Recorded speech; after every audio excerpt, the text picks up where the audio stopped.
On a stormy Abuja night, billionaire Andrew Okonkwo's life takes a dramatic turn when he spots a drenched woman and two shivering boys by the roadside. Recognizing her as Sandra, a waitress from his past, he's stunned by her bitter words, "Thank you for ruining my life." As he rushes them to safety, a shocking revelation unfolds. The boys are his sons, unknown to him for a decade. Haunted by guilt and a night he barely remembers, Andrew faces a heart-wrenching truth that could unravel his empire. But when danger strikes, threatening his newfound family, he must confront a vengeful enemy from his past. Will Andrew redeem his mistakes, or will the storm within Sandra's heart and a looming threat tear them apart? Dive into a gripping tale of redemption, betrayal, and second chances. It was a tempestuous evening in Abuja. The heavens wept profusely. Thunder rumbled far off, and rain cascaded as if the sky had shattered. Traffic had crawled to a near standstill, yet Andrew's Rolls-Royce glided smoothly, its powerful headlights piercing the deluge. He had just departed from a grueling board meeting, another tiresome discussion about his company's faltering public image following his second divorce. Andrew sat silently at the wheel, his grip tight on the steering. His thoughts were far from the road. They hadn't been there for months. At 40, he was still youthful, still affluent. But something within him had fractured. As the rain pounded, an unusual sight drew his attention. A woman stood by the roadside, soaked to the skin, her headscarf plastered to her brow. In each hand, she held the small hands of two identical boys, barefoot, shivering, their faces pale and fearful. Andrew slammed on the brakes. His heart raced. The woman seemed familiar. No, it can't be, he thought.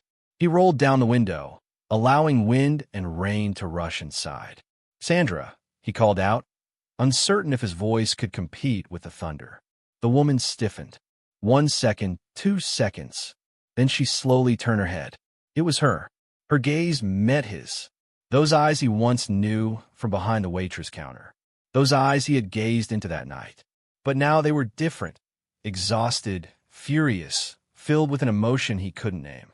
Sandra approached the car, the twins clutching her sides. She didn't ask who he was or why he stopped. She simply said in a soft but cutting tone, "Thank you for ruining my life." Andrew blinked. "What?" She shook her head, water dripping from her face. "Isn't it clear?" she asked, her voice tinged with a bitter laugh, devoid of joy. "Do I need to spell it out?" Before he could respond, one boy coughed harshly. The other shivered and pressed his face into Sandra's side. Panic surged through Andrew. His eyes darted between Sandra and the boys. "Get in," he urged, unlocking the doors. "Please, get in now." Silently, Sandra climbed into the back with the boys.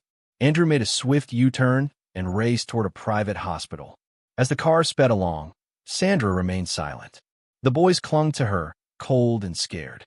Andrew glanced at them in the rearview mirror. They appeared to be 9 or 10. His heart pounded harder. Could they be? No, impossible. Could they?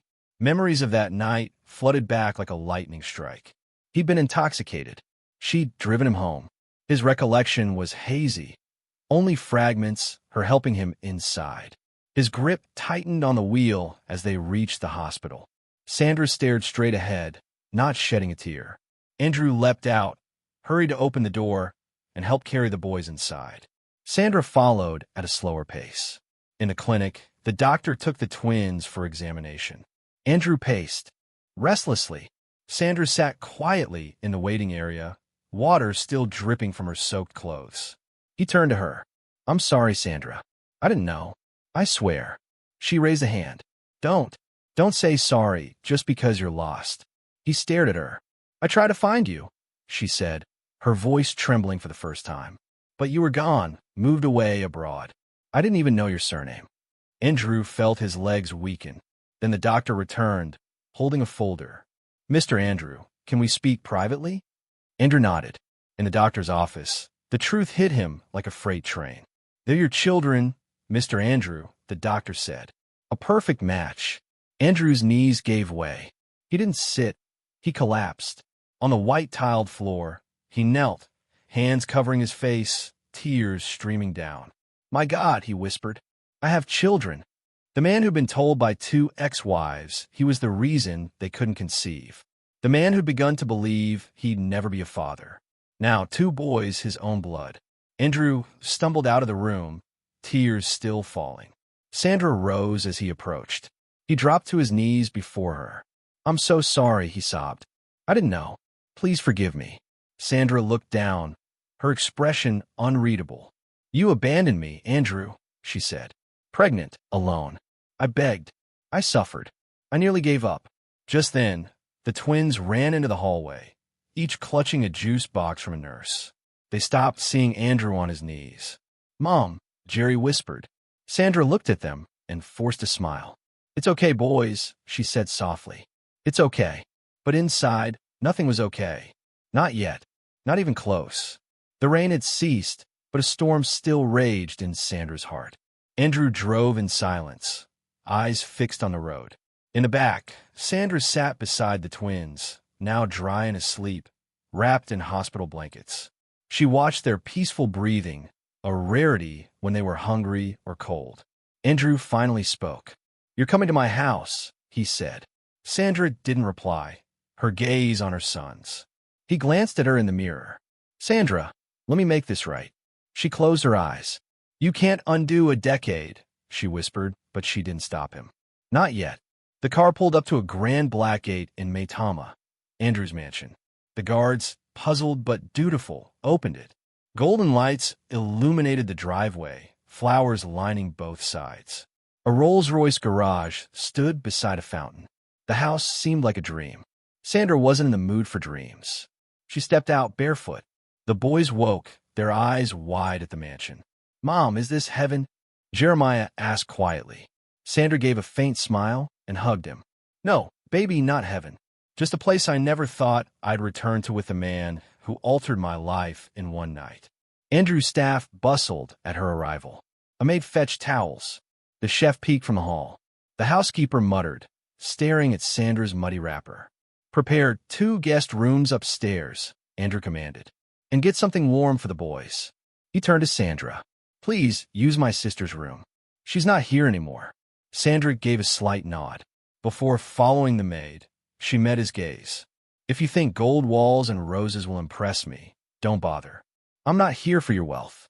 Andrew swallowed hard. I know. She ascended the stairs, head high, holding Jerry and Jeremiah's hands. Andrew stood frozen, weighed down by guilt. That night, after the boys ate and fell asleep, Sandra sat alone on the guest room balcony, wearing one of Andrew's late mother's simple nightgowns. Her natural hair was free, thick and wild. Stars twinkled above. The air was still, but her mind was not. She didn't notice Andrew until he pulled a chair beside her. I never meant to hurt you, he started. You were drunk, she replied. But disappearing hurt more. No number, no address, just gone. He nodded. I thought I was chasing a future, a degree, success. But I see now I fled from the only real thing I had. Sandra faced him. You don't even recall that night, do you? Andrew looked away. No, he whispered.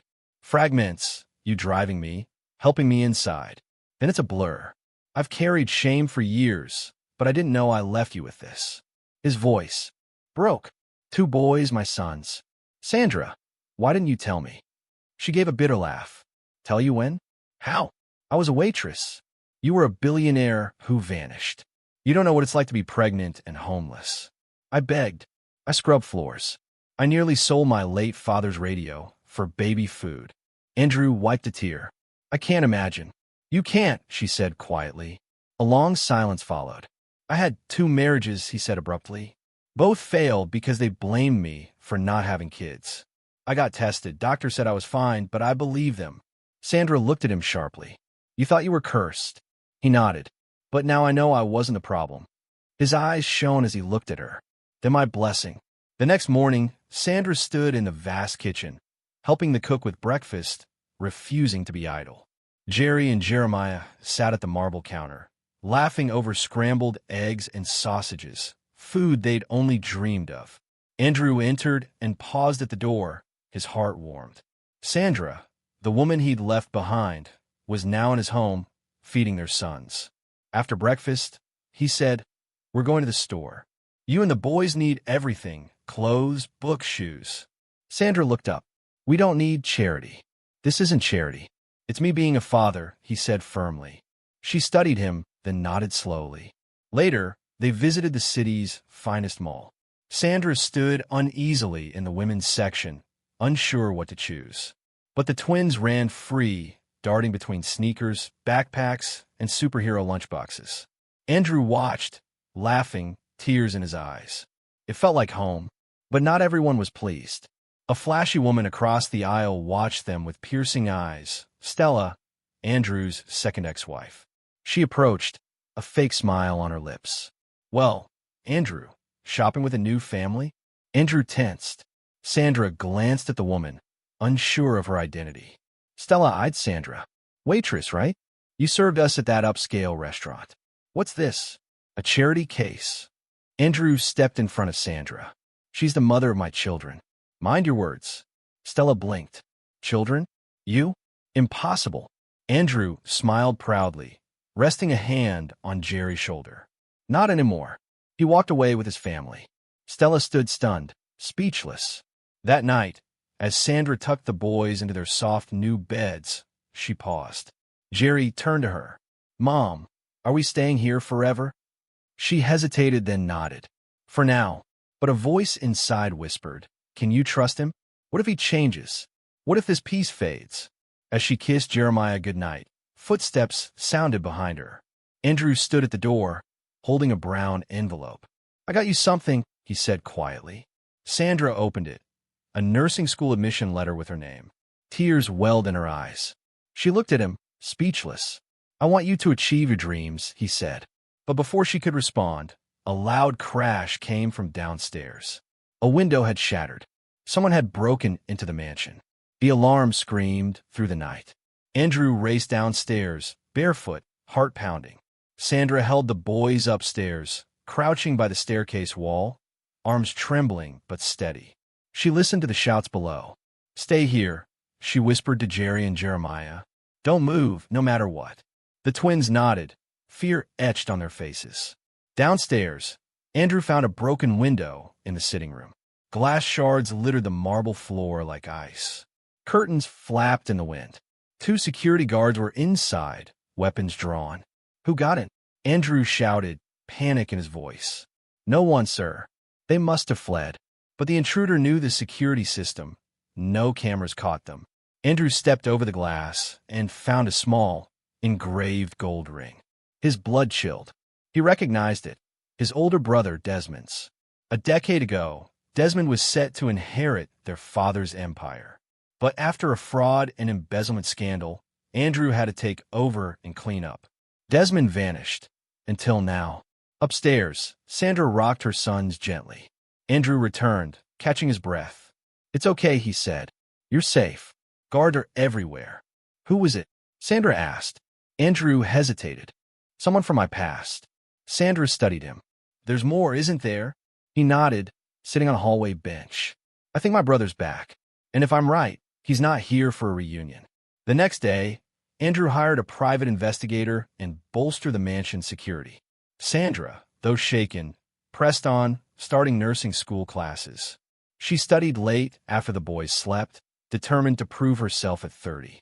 But peace was fleeting. One afternoon, Sandra returned to find a maid sobbing in the kitchen. What happened? She asked. The maid stammered. A man came, claiming to be Mr. Andrew's cousin. He threatened me, demanded details about your boys. He knew their names, madam, and where they sleep. Sandra's legs weakened. She called Andrew, who answered instantly. I'm coming. That night, Sandra paced the boys' room as they slept. Andrew, this isn't safe. We should leave. I won't let anyone harm you or the twins, he said firmly. This is your home. I'll protect it. Sandra looked at him. But what if you can't? Andrew sighed. Then I'll die trying. 3 days later, disaster struck. Sandra returned from school to an empty mansion. No guards, no maids. The lights flickered, as if the power was tampered with. She stepped inside, heart racing. Andrew, she called. No answer. Jerry, Jeremiah. Silence. Then, a faint child's cry came from upstairs. She sprinted, faster than ever, bursting into the boys' room. It was empty, the window open. A note lay on the bed. Her hands shook as she read. "If you want your children alive, tell Andrew to give me what's mine. He knows what I mean. D." Her knees buckled. She screamed. Andrew arrived minutes later, finding her clutching the note. He read it and dropped it like it burned. Desmond had taken the twins. Everything changed. Andrew canceled all business. He withdrew from public life. His only focus was retrieving his sons. He hired private agents and a retired DSS official who owed him.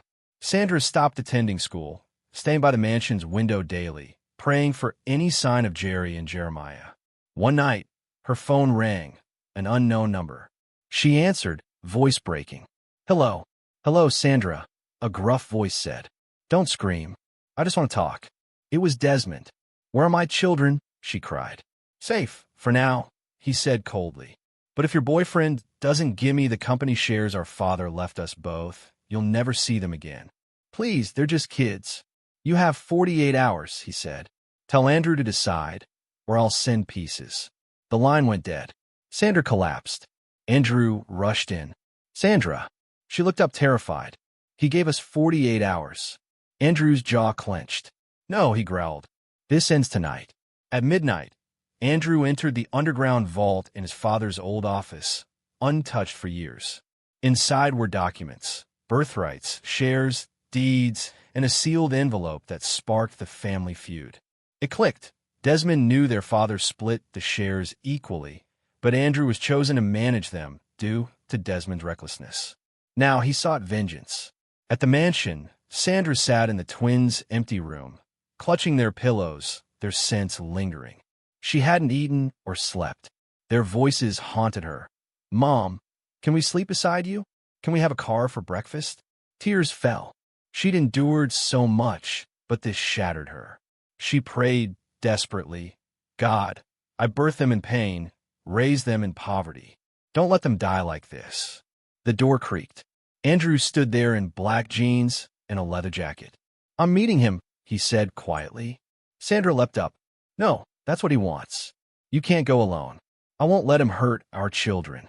If giving him the shares ends this, I will." She shook her head. "He won't stop. He'll want everything. He hates you." Andrew sighed. "Then I'll set a trap." The plan was risky. Andrew would meet Desmond at their father's old hunting estate outside Abuja. Isolated, no cell signal, one road in. The DSS contact, Mr. Attawa, arranged everything. Hidden microphones, a drone, snipers in the bushes. Sandra wanted to go, but Andrew refused. "Stay by the landline. If anything goes wrong, you'll be the first to know." At 3:45 a.m., Andrew reached the estate. The dark sky amplified his pounding heart. Desmond stood at the entrance in a brown cap, leaning on a walking stick, his face aged but eyes cruel. "So, you showed up?" Desmond sneered. "No guards, no tricks. I'm alone," Andrew said, hands raised. "Where are my sons?" Desmond laughed. Two masked men emerged from the shadows, dragging Jerry and Jeremiah, hands tied but alive. Andrew's heart clenched. "Let them go," he said. "Take the documents. I'll sign anything." Desmond waved the papers. "These? Just paper. I want you to fall to beg." "I'm already begging," Andrew said, kneeling. "Let them go." One masked man drew a knife. "Enough talk," he growled. "Let's finish this." But then crack. A gunshot, then another. Chaos erupted. DSS agents stormed from the bushes. Desmond tried to flee but fell. One masked man surrendered. The other reached for Jerry, but Andrew tackled him. "Don't touch my son," he roared, pinning him down. More shots. Screams. It ended in minutes. Desmond was cuffed, bleeding from the leg. The twins, trembling but safe, were freed. Andrew held them, tears soaking his shirt. "I'm here. I'll never let anything happen to you again." Back at the mansion, Sandra stared at the landline, unblinking. The door burst open. There they were, Jerry, Jeremiah, Andrew. She screamed their names, running to them. The boys dropped their bags and clung to her. She held them tightly. Andrew stood back, silent. Sandra looked at him, tears streaming. "You brought them back," she whispered. He nodded. "I promised." Days later, Nigerian newspapers blared. Billionaire Andrew Okonkwo foils kidnap plot. Brother arrested in inheritance feud. The public hailed his heroism, but Andrew cared only for his family. 2 months later, Sandra graduated top of her nursing class. The crowd roared as she accepted her certificate. Andrew, with Jerry and Jeremiah, clapped loudest from the front row. After, he pulled her aside. "You didn't just survive, Sandra. You triumphed." Her eyes warmed. "You made me believe again. In people, in second chances," she said. Andrew pulled out a small box, revealing a ring. "I'm not asking for forgiveness," he said. "I don't deserve you, but I want to build our future together with them." Sandra looked at the ring, then her boys, then Andrew. She opened her mouth, but a loud ringtone interrupted. Andrew answered an unknown number. A familiar voice whispered, "Think Desmond was the only one after your empire?" Andrew paled. Sandra watched as he gripped the phone. "Who is this?" he demanded sharply. The voice laughed, chilling him. "Desmond was just the start. You took what others deserved, Andrew. They want it back. We all do." Click. The line died. Andrew stood frozen amid the cheering graduation hall. Sandra touched his arm. "Andrew, what's wrong?" He looked at her weary. "Someone else is out there. Someone who thinks I don't deserve this life." Sandra frowned. "We just want to battle. Are we facing another?" He nodded slowly. "I don't know who, but they're watching." That night, Andrew couldn't sleep. The twins were in bed. Sandra sat on the couch in her nurse's uniform, clutching her certificate. The unopened ring box sat between them. "You're not safe," Andrew said, breaking the silence. "Not you, not the boys." Sandra met his gaze. "What will you do?" He stood. "Well, I should have done a decade ago. Protect what's mine." In the following weeks, Andrew secured his assets in a trust for Jerry and Jeremiah. He restructured his company, stepping back and appointing a trusted board. Sandra, now a licensed midwife, began working at a private maternity hospital, her uniforms gleaming with purpose as she left the mansion. No longer the waitress who begged for belief. But it wasn't over. One evening, reviewing his father's old records, Andrew found a letter in a leather folder, a confession from his late father. It stunned him. "If you're reading this, Andrew, you weren't meant to inherit everything. There's another heir, a child from mistake I never acknowledged. I left something for them. If they learn of it, you may not be safe." Andrew reread it thrice, hands trembling. Another heir, a new claim. A cold breeze swept the study, though windows were closed. He called his security chief. "Double surveillance. No one enters or exits without clearance, no matter who." That night, Sandra found Jerry in the garden, gazing at the stars. She sat beside him. "What's on your mind, sweetheart?" Jerry didn't look at her. "Mom, if Dad hadn't returned, would you still believe good things could happen?" She smiled softly. "I never stopped believing, despite everything. That's how I found your father again." Jerry nodded, his brown eyes earnest. "Can I be like him? A man who fixes things." Sandra's throat tightened. "You can be better." Later, with the boys asleep, Sandra joined Andrew in the living room, where he held his father's letter. She sat beside him. "I've made peace with the past," she said quietly, "but I won't let it shape my future." He looked at her. She opened the ring box. "Yes," she whispered. Andrew blinked. "What?" "Yes, to your question. Let's build that future together." He took her hand, pulling her into a quiet embrace. It wasn't grand or loud, but it was real. 5 years later, a sleek jet rolled down the runway at Nnamdi Azikiwe International Airport. Jerry and Jeremiah, now 21, stepped off in matching pilot uniforms, fully trained aviators. Reporters snapped photos, amazed at the twins' journey from street beggars to international pilots, sons of billionaire Andrew Okonkwo. Across the tarmac, Sandra stood in her medical scrubs, now head of atop Abuja Hospital's maternity ward. Andrew held her hand, watching their sons, pride swelling in his chest. They'd overcome betrayal, poverty, heartbreak, and threats together. As they walked toward their sons, Andrew whispered, "I thought I destroyed your life, but you and the boys saved mine." Sandra smiled. "Sometimes," she said, God uses broken pieces to build the strongest homes. This time, there were no storms, only sunshine and second chances. If you enjoyed this story, comment, share, and subscribe for more captivating tales.